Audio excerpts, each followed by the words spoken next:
জেলা কমিটি করার আগেই বেচা কেনার দরদাম শুরু হয়ে গেছে।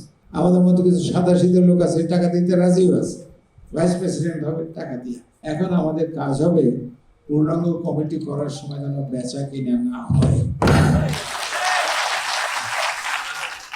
ওই মামাতো ভাই, খালাতো ভাই, শালার সম্বন্ধে পকেট কমিটি যেটাকে বলে, পকেট কমিটি আমরা দেখেছি এখানে, মাইম্যানের কমিটি দেখেছি ওখানে, কেনা বেচার কমিটি দেখেছি ওখানে।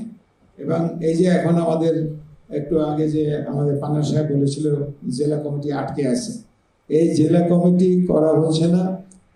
জেলা কমিটি করার আগেই বেচা কেনার দরদাম শুরু হয়ে গেছে, জানেন তো। ভাইস প্রেসিডেন্টের জন্য একটা রেট হয়ে গেছে, এই রেট। আর কিছু আমাদের মতো কিছু সাদাসিধে লোক আছে, টাকা দিতে রাজিও আছে, ভাইস প্রেসিডেন্ট হবে টাকা দিয়ে। না, 1 পয়সাও দিবেন না। আপনি যদি যোগ্য হন আপনাকে নিতেই হবে, আর না হলে আপনার জন্য আমরা আন্দোলন করব। ক্রাইম, ড্রাগস, মাদক, গাঁজা এর উপরে কিন্তু সরকার একেবারে 0 টলারেন্স দিয়েছে। আমাদের সাহায্য সহায়তা পেলে পরে পুলিশ কিন্তু এদের একেবারে আমূল পরিবর্তন করে ফেলবে সমাজ। তো আমরা এই যে 15-16 বছরে আমরা তো এইসব কাজ করি নাই। আমাদের কিন্তু আওয়ামী লীগ একেবারে কর্নার করে রেখেছিল। কাজে প্রথমবার পেয়ে যে ডিস্ট্রিবিউট করেছি, সেটা টাকা পয়সা হোক, সেটা খাল খনন হোক, সেটা ওই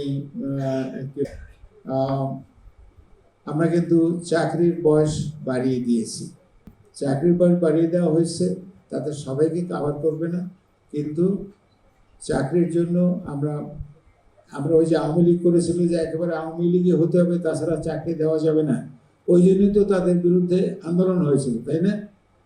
আমাদের সন্তানরা, আমাদের যুবকরা, আমাদের নেতারা যে তাদের বিরুদ্ধে আন্দোলন করেছে এই বৈষম্যের বিরুদ্ধেই তো সেটা আমরা করব না। আমরা মেধাকে সবচেয়ে বেশি গুরুত্ব দেব, এবং চাকরিতে কোথাও যাতে অবিচার না হয় আমরা সেটা দেখব। আর ওই যে ঘুষ দিয়ে চাকরি, এই ঘুষ বাণিজ্যটাকেও আমরা মিনিমাইজ করার চেষ্টা করছি।